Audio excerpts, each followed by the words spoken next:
Alright, my vlogging setup for VEDA this year. Take 2. One of my personal goals this year has been to invest more in myself, and for me the best way to do that is through gear.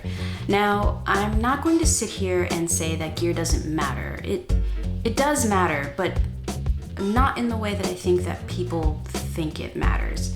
Gear helps enable you to create the art in a new and interesting way. That being said, spending $5,000, $10,000 on gear when you weren't going to create it anyway is pointless.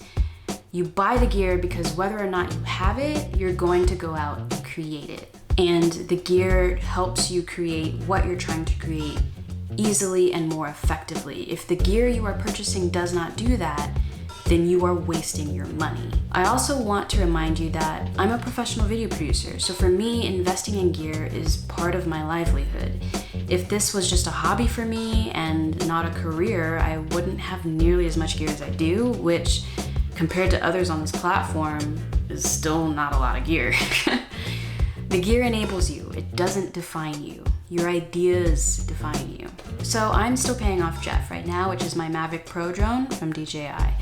But I started having all these ideas for videos that I couldn't easily create on my current Sony NEX cameras. So for VEDA, I decided to rent the Sony a6500. Renting is a great way to try out gear for a lower price rather than purchasing it outright, especially if money is a factor for you. I rented this camera through borrowed lenses. It came with a body only, a battery, and the battery charger. Renting this camera made sense for me because I've already been interested in purchasing this camera after I pay down Jeff, and I already own 3 Sony E-mount lenses that I use with my NEX cameras.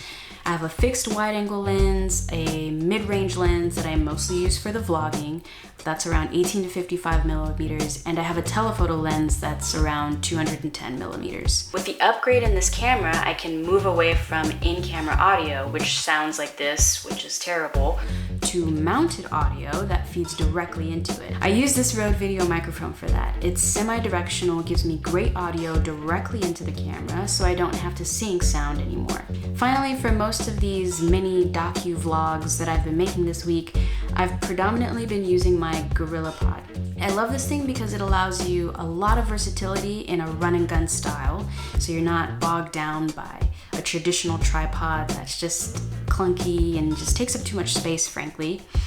It can turn into a makeshift steady camera, which I really love. It wraparounds things, and it has a leveler. When I'm not using the GorillaPod, I'm using my VO Vanguard monopod. Again, low footprint, easy access, easy to travel with. And once again, this gear enables me to actually go out and shoot. Using a traditional tripod, I wouldn't go out and shoot with it because it's too clunky and too in the way. I also supplement this by just using my iPhone. I have an iPhone 7 and a second little GorillaPod for it. It's magnetic, so I can quickly attach it to things as well.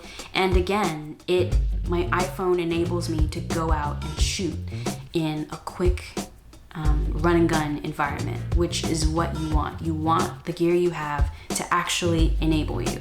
It does you no good if it's not functional.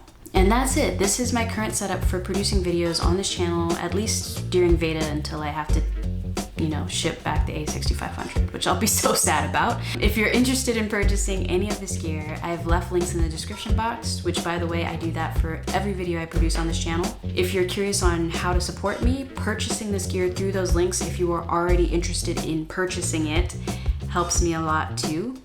Also, if there are any tips, tricks, or tutorials you would like me to produce on this channel, let me know in the comments below. I'll see you when I see you, which will be tomorrow.